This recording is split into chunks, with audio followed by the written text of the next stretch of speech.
इस रात जंगल में कुछ ऐसा होने वाला था जो एक मासूम दिल को खामोशी से तोड़ देगा और एक चालाक लोमड़ी को जिंदगी का सबसे बड़ा सबक सिखा देगा। पहाड़ों के दरमियान एक जादुई जंगल था जहां सुबह की रोशनी दरख्तों से खेलती थी और रात को जगनों आसमान के सितारों की तरह चमकते थे। इसी जंगल में एक लोमड़ी रहती थी, बहुत होशियार, बहुत चालाक, मगर उसे दूसरों का मजाक उड़ाने में मजा आता था।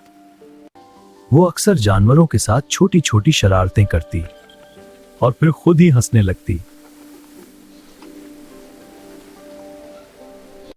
मगर इसी जंगल में एक सारस भी रहता था, सादा दिल, नर्म मिजाज, जो कभी किसी को तकलीफ नहीं देता था। वो हमेशा दूसरों की मदद करता, इसीलिए जंगल के सब जानवर उससे मोहब्बत करते थे। एक दिन लोमड़ी ने दूर से सारस को देखा और उसके जहन में एक शरारती ख्याल आया। मेरे दोस्त, कल मेरे घर दावत पर आओ।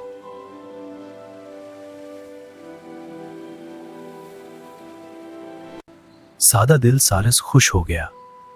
उसे लगा शायद आज उसे एक सच्चा दोस्त मिल गया है।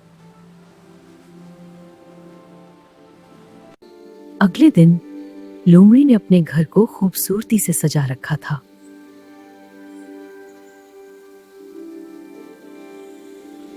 सारस वक्त पर पहुंच गया और लोमड़ी ने बड़ी मोहब्बत से उसका इस्तकबाल किया।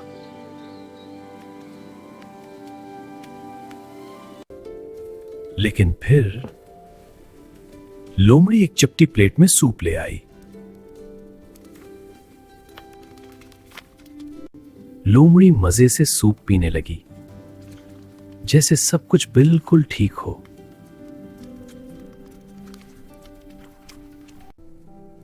मगर सारस अपनी लंबी चूंच की वजह से एक कतरा भी ना पी सका।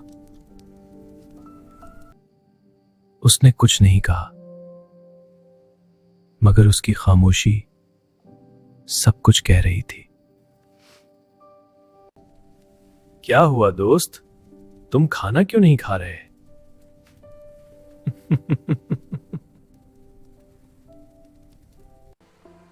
सारस खामोशी से वहां से चला गया, मगर इस रात उसका दिल बहुत उदास था। इस रात सारस ने एक फैसला किया, वो लोमड़ी को वही एहसास दिलाएगा। कुछ दिन बाद सारस ने भी लोमड़ी को दावत दी।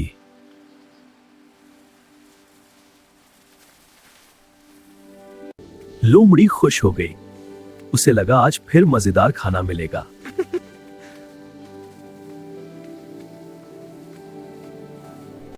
मगर इस बार खाना एक लंबे बर्तन में रखा था।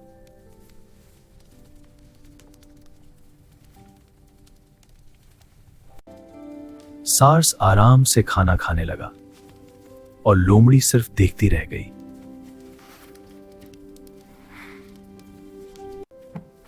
लोमड़ी ने बहुत कोशिश की, मगर वो खाने तक पहुंच ही ना सकी। और फिर अचानक उसे अपनी गलती याद आ गई।